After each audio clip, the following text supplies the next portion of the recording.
നോക്കത്തിലേക്ക് എല്ലാവർക്കും സ്വാഗതം. എൻ്റെ വീട്ടിലെ ചെടി പരിപാലനം എൻ്റെ അമ്മയുടെ പരിപാടിയാണ്. വേറെ ആരുമില്ല. അമ്മ മാത്രമേ ഈ ചെടിയൊക്കെ ഇങ്ങനെ നോക്കി വളർത്തുള്ളൂ. അതുകൊണ്ട് അവരൊഴിച്ചോളൂ. ഇതാണ് എൻ്റെ വീട്ടിലെ ഒരേ ഒരു കാന്താരി മുളക്. ഒറ്റ തയ്യേ ഉള്ളൂ. ഇതിന് മൾട്ടിപ്ലൈ ചെയ്തെടുക്കണം. നല്ല പാടാണ്, ചെയ്തെടുക്കണം. നമുക്ക് എല്ലാം വീടിയുണ്ട്.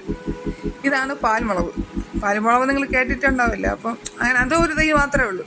പിന്നെ എൻ്റെ വീട്ടിൽ ഡെയിലി ഒരു ചക്ക ഇങ്ങനെ മുറിച്ചിട്ടേക്കും. അതിപ്പോൾ ചക്ക സീസണാണ്, പറയേണ്ട ആവശ്യമില്ലല്ലോ. ഇതാണ് എൻ്റെ ജാമ്പ നിറച്ച് കാച്ചിട്ടുണ്ട്. കൈസ് എനിക്ക് വെയിലായിട്ട് കാണിക്കാൻ പറ്റില്ല.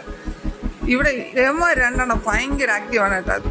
ഇങ്ങനെ ഓടി കളിച്ചുകൊണ്ടേയിരിക്കും. പിന്നെ ഞാൻ ഇങ്ങനെ കറങ്ങി തിരിഞ്ഞ് വന്നപ്പോഴേക്കും അമ്മയും വെള്ളം ഒഴിച്ച് വെളിയിലോട്ട് വന്ന്. ചെറിയൊരു മുറ്റമാണ്, നമ്മളെ മുറ്റമെന്ന് പറയില്ല. അങ്ങനെ നമ്മൾ മുറ്റത്ത് ഇങ്ങനെ കുറച്ച് വെള്ളം ഒഴിച്ചിട്ടുണ്ടെന്നപ്പോഴാണ് നമ്മളതാ ഇവിടെ ഒരു കുഞ്ഞ് പൂവ് വാടിക്കരിഞ്ഞിരിക്കണം. ചെടിയോടുകൂടി വാടിക്കരിഞ്ഞിരിക്കണം.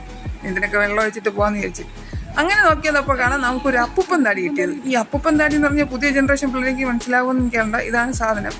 എനിക്ക് ലോട്ടറി കിട്ടി കൈസ്. 2 എണ്ണമാണ് കിട്ടിയത്. 2 അപ്പൂപ്പൻ താടി കിട്ടി. അതിൽ ഒരെണ്ണത്തിൽ വിത്തുണ്ടായിരുന്നു. അപ്പോൾ ആ വിത്ത് ഞാൻ എങ്ങനെ എടുത്തിട്ട് ഇങ്ങനെ പാവി എനിക്കിങ്ങനെ മുളപ്പിച്ചെടുക്കണമെന്നുണ്ട്. ഇത് വലിയ മരം ആവുമെന്നൊക്കെയാണ് അമ്മയൊക്കെ പറഞ്ഞത്. എന്തരാവുമെന്ന് എനിക്ക് സംഭവം അറിഞ്ഞത്. എന്തായാലും മുളപ്പിച്ച് നോക്കാം. അപ്പോൾ എൻ്റെ വീഡിയോ കുറിച്ച് എന്തെങ്കിലും അഭിപ്രായം ഉണ്ടെങ്കിൽ ദയവ് ചെയ്തൊരു കമൻറ്റ് ബോക്സിൽ അറിയിക്കുക. അപ്പോൾ ഞാൻ മാറ്റങ്ങൾ വരുത്തണമെങ്കിൽ ഉടനെ മാറ്റങ്ങൾ വരുത്താം. അപ്പോൾ ചാനൽ ഇതുവരെ കണ്ട് ഇഷ്ടപ്പെട്ടിട്ടുണ്ടെങ്കിൽ, പുതിയ സബ്സ്ക്രൈബേഴ്സ് ആരെങ്കിലും ഉണ്ടെങ്കിൽ ഒന്ന് സബ്സ്ക്രൈബ് ചെയ്ത് സപ്പോർട്ട് ചെയ്ത് കൂടെ നിൽക്കണം. വെച്ചാൽ മതി. ബൈ.